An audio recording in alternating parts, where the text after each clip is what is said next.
नमस्कार, मैं हूं राहुल शर्मा। आप देख रहे हैं SPN9 न्यूज। स्वागत है आपका हमारे इस खास प्रोग्राम में। प्रोग्राम की शुरुआत राजस्थान से। जी हां, राजस्थान में सचिन पायलट का एक कार्यक्रम होने वाला था, वो भी भीलवाड़ा में। लेकिन भीलवाड़ा में जो कार्यक्रम होने वाला था, ये कार्यक्रम अचानक जो है इसमें सचिन पायलट नहीं पहुंचे और खबरें ये सामने आई कि सचिन पायलट थोड़े से नाराज बताए जा रहे थे और यही वजह रही कि भीलवाड़ा में नहीं पहुंचे। और भीलवाड़ा कार्यक्रम में सचिन पायलट का ना पहुंचना बहुत बड़ा जो है मुद्दा बन गया, क्योंकि सचिन पायलट का इंतजार वहां पर किया जा रहा था और अचानक से सचिन पायलट का ये बहुत बड़ा कार्यक्रम था जहां पर सचिन पायलट को बाकायदा आमंत्रित किया गया था। आपको बता दूं कि जिस तरह से भीलवाड़ा के अंदर जो कार्यक्रम था वहां पर सचिन पायलट नहीं पहुंचे, ना समर्थक उनके दिखाई दिए। तो ऐसे में ये खबरें सामने आई कि दरअसल वहां पर अशोक गहलोत और उनके कुछ समर्थक मौजूद थे। यही वजह रही कि सचिन वहां पर नहीं पहुंचे। यानी कि सचिन पायलट और अशोक गहलोत के समर्थकों के बीच में बाकायदा अब बहुत ज्यादा दूरियां दिखती हुई नजर आ रही हैं। यानी कि अब ये जो नेता हैं ये एक साथ मंच जो है वो साझा करना भी नहीं चाह रहे हैं। सचिन पायलट की अगर मैं बात करूं तो सचिन पायलट ने बीते कुछ समय पहले एक किसान पंचायत की रैली की थी और उसमें बाकायदा अशोक गहलोत को बुलाया था, आमंत्रण दिया गया था। अशोक गहलोत नहीं पहुंचे और ऐसे में उनके समर्थक भी नहीं थे। तो ये बात सचिन पायलट को बिल्कुल पसंद नहीं आई और ऐसे में खबरें ये देखने को मिली कि भीलवाड़ा में भी कुछ ऐसा ही माहौल देखने को मिला और यही वजह रही कि सचिन पायलट भी वहां नहीं पहुंच पाए। तो ये कुल स्थितियां राजस्थान में बन रही हैं और कांग्रेस पार्टी के अंदर जिस तरह से आज खींचतान देखने को मिल रही है, कहीं ये खींचतान जो है वो कांग्रेस पार्टी के लिए और मुश्किलों का सबक ना बन जाए। अगर बात की जाए तो फिलहाल राजस्थान के अंदर की मैं बात करूं तो राजस्थान में कांग्रेस पार्टी दो गुटों में बढ़ चुका है। जैसे कि बहुत सारे दर्शक ये बात अच्छी तरह से समझते होंगे और जो राजस्थान के लोग हैं वो भी ये समझते होंगे कि जब से राजस्थान में कांग्रेस की सरकार बनी है तब से सचिन पायलट और अशोक गहलोत इन दोनों का खेमा अलग हुआ है, इन दोनों का खेमा अलग अलग बटा है। सचिन पायलट की अगर मैं बात करूं तो सचिन पायलट जो चाह रहे थे कि राजस्थान में वो अपने दम पर वहां पर विकास करें और जिस तरह से वो विकास करने की सोच भी रहे थे तो अशोक गहलोत को ये बात पसंद नहीं आई।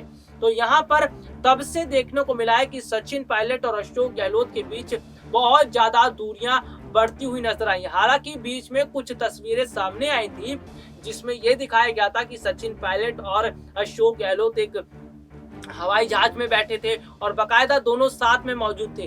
तब ये बताया गया था कि अब सब कुछ खत्म हो चुका है, दोनों के बीच की दूरियां समाप्त हो चुकी है। लेकिन उसके कुछ समय के बाद ही समय बाद जिस तरह से दोबारा से अशोक गहलोत और सचिन पायलट के बीच नजदीकियां देखने को मिली, इसका मतलब ये निकल कर सामने आया कि जो तस्वीरें थी वो केवल एक दिखावटी थी। दरअसल सचिन पायलट और अशोक गहलोत की ये तस्वीरें इसलिए साथ में देखी गई थी, अशोक गहलोत इसीलिए सचिन के साथ आए थे क्योंकि उन्हें राजस्थान उपचुनाव हारने का डर था। अशोक गहलोत ये बात भली भांति समझते हैं कि राजस्थान में जो 4 सीटों पर उपचुनाव होने वाले हैं वहां पर जो अधिकतर सीटें हैं 2 से 3 सीटें जो हैं वहां पर सचिन पायलट का अच्छा कब्जा है, सचिन पायलट का जो है वहां पर अच्छा दबदबा है। यही वजह है कि अशोक गहलोत जो है वो सचिन पायलट के साथ नजर आए थे। लेकिन केवल उसी दिन की तस्वीर नजर आई, उसके बाद से दोबारा सचिन पायलट और अशोक गहलोत के बीच जो है नजदीकियां नहीं बल्कि दोनों के बीच और 36 का आंकड़ा देखने को मिला। तो अब तो हालात इस तरह से कांग्रेस पार्टी के अंदर बनते हुए नजर आ रहे हैं कि सचिन पायलट के समर्थक जिनमें रमेश मीणा हैं और बहुत सारे ऐसे विधायक हैं जो खुलकर अब अशोक गहलोत के खिलाफ हल्ला बोल रहे हैं, जो खुलकर अब अशोक गहलोत के खिलाफ आवाज उठा रहे हैं, क्योंकि वो ये मांग कर रहे हैं कि अशोक गहलोत ने जिस तरह से राजस्थान में अपनी ही सरकार के अंदर अपने विधायकों के साथ भेदभाव किया, अपने विधायकों की फोन टैपिंग करवाई गई और ये सारी चीजें अब नजर आ रही हैं कि किस तरह से अशोक गहलोत अपने ही विधायकों के खिलाफ गड्ढा खोदने का काम कर रहे हैं। तो ये सारी बातें सचिन पायलट को ना तो पसंद आई और ना ही उनके समर्थकों को। यही वजह है कि कम से कम खबरें ये भी सामने आई हैं कि 20 से 23 विधायक जो हैं अब वो सचिन पायलट के समर्थन में तो मौजूद हैं ही, इसके अलावा उन्होंने अशोक गहलोत के खिलाफ हल्ला बोल दिया है और अशोक गहलोत को यहाँ पर घेरते हुए नजर आ रहे हैं। तो क्या अशोक गहलोत जो 4 सीटों पर उपचुनाव होने वाले हैं, यहाँ पर कांग्रेस की हार हो जाएगी? जो अशोक गहलोत ने रणनीति बनाई है, क्या ये रणनीति विफल साबित होगी? क्योंकि जिस तरह का माहौल फिलहाल राजस्थान के अंदर बना हुआ है, ये माहौल, ये स्थितियां बताता है कि किस तरह से राजस्थान में फिलहाल स्थितियां बिगड़ती हुई नजर आ रही हैं। अगर ये स्थितियां इसी तरह से बिगड़ती चली गई तो फिलहाल जो माहौल है वह और ज्यादा खराब हो जाएगा और राजस्थान में कांग्रेस पूरी तरह से टूट जाएगी।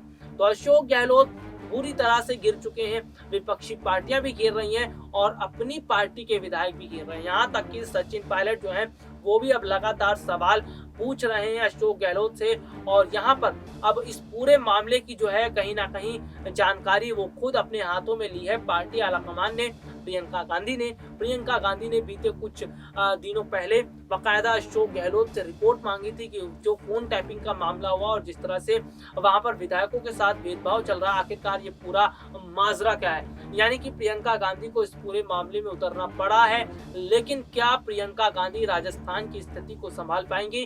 क्या कांग्रेस में जो टूटती हुई स्थिति है उसको जोड़ पाएंगी या नहीं, ये बहुत बड़ा सवाल रहेगा। फिलहाल के लिए आज मुझे इजाजत दीजिए, नमस्कार।